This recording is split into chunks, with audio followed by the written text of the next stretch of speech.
awesome God. You are highly lifted up, mighty God. So again, you are highly lifted up, awesome God. You are highly lifted up, mighty God. Sing the Lord, I am sing the Lord, everybody sing the Lord, I am sing the Lord, I'm sing the Lord, I am sing the Lord, I'm sing the Lord, I am sing the Lord, yeah, my God is good, yeah, my God is good, yeah, my Lord is good, yeah, my God is good. Everything is double double. Everything is double double. Everything is double double. Everything is double double. Victories in double double. In double double. Blessings in double double. In double double. Yeah, my God is good. Yeah, my God is good. On your marks, get set. Yeah, go. On your marks, get set. Let's go. On your marks, get set. Let's go. Heavenly race. Heavenly race. I don't go tired. Heavenly race. I don't go tired. Heavenly race. I don't go tired. I don't go tired. Under the canopy. Under the canopy of God. My Savior will cover me, give me security. Under the canopy of God. I can hear you say, under the canopy, under the canopy, under the canopy of God. My Savior will cover me, give me security.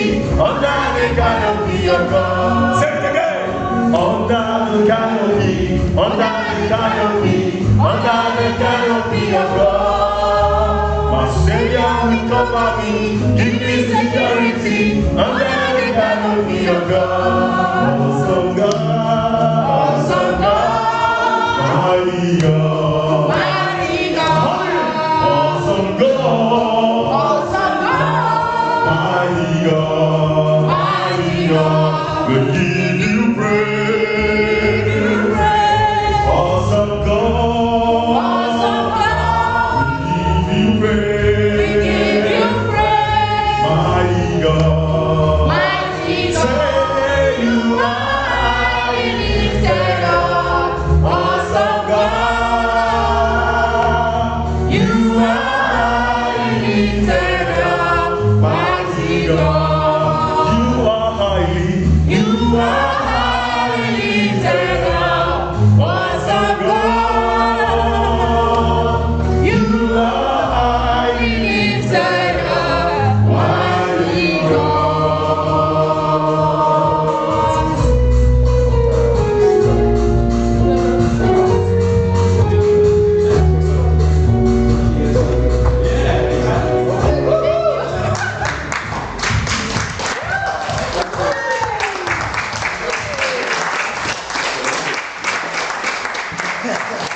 I don't know what to say. Wow. That's it. There's no rhyme or reason. Wow. It's no bonus. Holy mackerel. Okay, let's try to take a second. I don't know if you can take a second after that.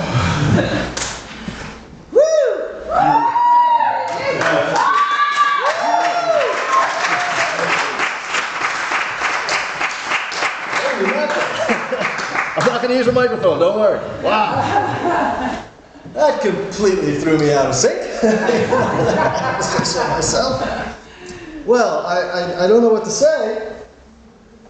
I know I watch amazing people stand up and deliver conversation.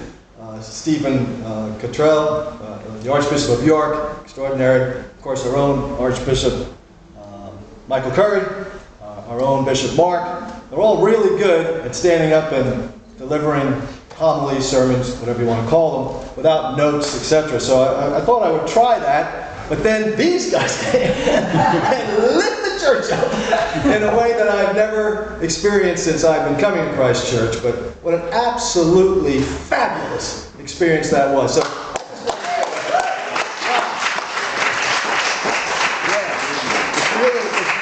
It's really great to feel the Spirit, you know? And, you delivered it. So, and we all delivered it together. It was really quite beautiful. And thank you very much. It's outstanding.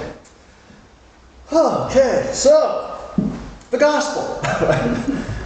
So, there's a lot going on in this gospel. And, I was lying in bed, actually, when I did my first sermon. It was great. You're not going to get that because I've forgotten it. But at the time, I knew that everything I was thinking was absolutely, possibly what Jesus would want me to say. But I hope He'll give me the right words to share with you, in spite of the fact that I can't give you that particular presentation. But in this gospel, the thing that jumped out at me, and in fact, it sort of ties in beautifully with what's happened in the church today, is the concept of connection. Jesus is speaking to God in preparation of sending the apostles out into the world to preach the gospel and to connect to people. That's basically his entreaty and his passion. And he's talking to the Father and his Father, and he's saying, look, you gave them to me. They're mine. And because they're mine, now they're yours. And I am connected to them. So they are connected back to you. And now I want them to be connected to each other. Exactly the way I am connected to you. This is what I want, Dad. This is what you taught me, Dad. And I need you to make that possible. In the gospel today, we don't read further into that passage by John. We only read the part where Jesus is talking about sending out the apostles. But if we read further, he goes on to say, I'm not just talking about them. I'm talking about everyone that they're going to connect to. This prayer is not just for these 12 disciples of mine. It's for everybody that gets connected through this process through all of time. And today, in this church, we were connected to Nigeria. We were connected to these beautiful students from Africa who brought us to a place where we've never been before. And they connected to us in a way that we haven't yet connected to them. But this connection is the beauty and the majesty of what it is to be a Christian. And every day we wake up, we make a new connection possible because we've woken up. Often we probably ask ourselves, well, why am I here? Why was I born? Have you ever thought about the chances of you being born? You and you and you and you. What is the chances that you would be here? It's practically 1 billion to 1, 10 billion to 1, 100 billion to 1. But here you are. Why are you here? To make connections. Day after day, connecting to someone new. Loving someone new. Connecting them to people you know. And this connection flows like a river through time, collecting all the souls along the way. If you have in your life at this moment any disconnection, from a member of your family, a friend, whoever, I urge you to fix that connection. Because just as Jesus said to the Father, protect them as I protected them from the evil one. He tells us that there is an evil one. And if the evil one were to do something, the one thing that he could do to keep us in the world, remember, we're not of this world. He says they're not of this world. It would be to disconnect us.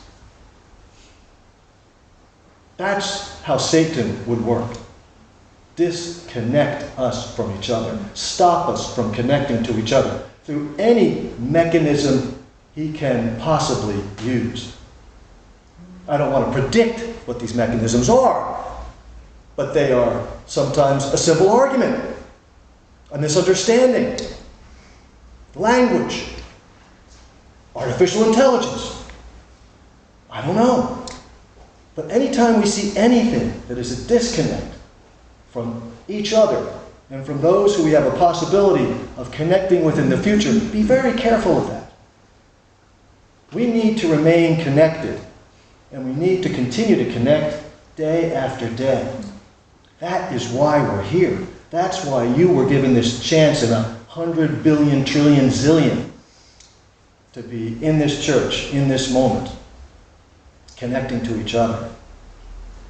If I look at my life over the years that I've been given the opportunity to walk this planet, I have made so many connections. And most of them were not intended. And until this weekend, I thought about it, but not quite in this way. I hadn't read this passage. I didn't see the urging of these connections that God continues to give me.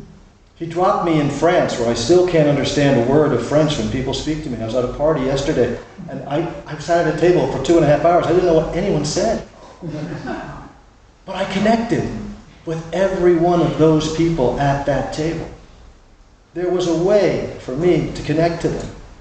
I didn't leave not knowing who they were. I didn't leave not understanding their lives. I didn't not have a sense of someone new in my life, and I'm now in their lives. So in spite of the impossibility of not being able to connect, I connected. But I went with a purpose, to connect. I didn't want to go, because I knew I wouldn't understand a word. But I'd just done a sermon about connecting, so I got to go. So I went. And it was extraordinary. It was an extraordinary evening. So every day when I wake up and I do whatever I do and I go out into the world, I think to myself, who am I going to connect with today? How am I going to fulfill my destiny? What am I going to do? There's no magic that when you make the connection that it will be a permanent connection. Maybe it will be just for a moment. That's enough. Maybe it will be a lifelong connection. But never let it become a disconnection. Remember every soul you touch. Keep connecting. Keep connecting. Because at Christ Church, we're connected. Amen.